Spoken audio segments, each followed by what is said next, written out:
Regardez la sélection des livres du mardi de Mathieu Bossard. L'un est un livre d'hiver, l'autre un livre de printemps. Je suis ravi de cette sélection parce que demain c'est le printemps. Eh ben oui. Et que tu l'as anticipé. Enfin, ça fait du bien.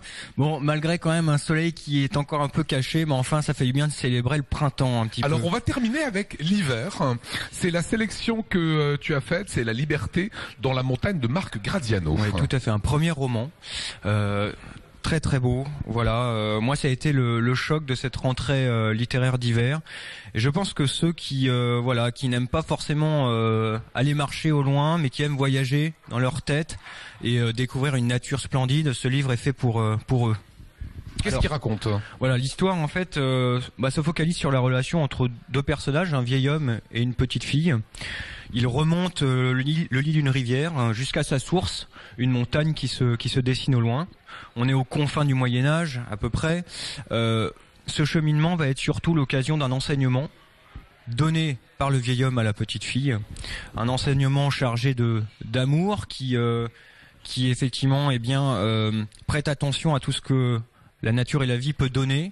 Faire attention justement à toutes ces petites choses de l'ordre de la survie, des choses qui croient, qui grandissent. On va regarder les fleurs, on va regarder les arbres. Et il lui raconte, il lui explique. Et il lui explique, voilà. Et on va découvrir donc toute cette nature à travers les yeux émerveillés de la petite fille. Ce qui est assez étonnant d'ailleurs pour un premier roman, c'est la langue aussi. Ce livre est porté par une langue assez magnifique. Il alterne entre un style très concis et à côté de ça, il inclut de l'ancien français. Et ça n'enlève rien à la compréhension du texte. Au contraire, ça l'enrichit. Comme cette nature, très belle et voilà, très enrichissante. Nouvelle page, c'est demain, c'est le premier jour de printemps et on retrouve Liliane Borins qui est une véritable passionnée.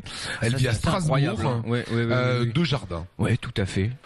C'est aussi un émerveillement. Au départ, moi, je suis plutôt nature forêt un peu sauvage. J'avoue que je suis moins jardin, mais là j'ai été quand même saisi d'aller par exemple à Furhausen, aller voir ces grands rosiers, très chargés de vie de Nicole Hornecker, qui est un jardin privé.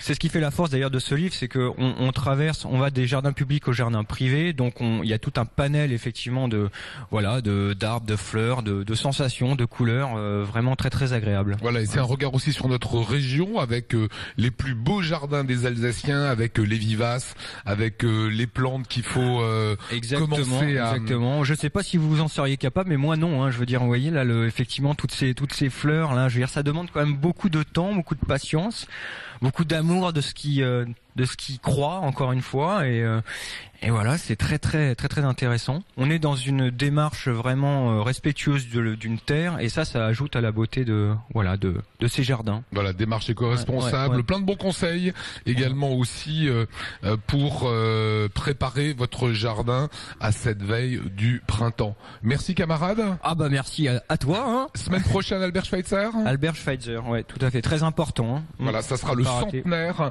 mardi prochain de son installation à l'Embarréné. Du grand docteur Albert Schweitzer. C'est le printemps demain, on va en profiter enfin du soleil, des terrasses qui ferment plus tard, bientôt un changement d'horaire, ça sera la fin du mois, bref, une vraie renaissance.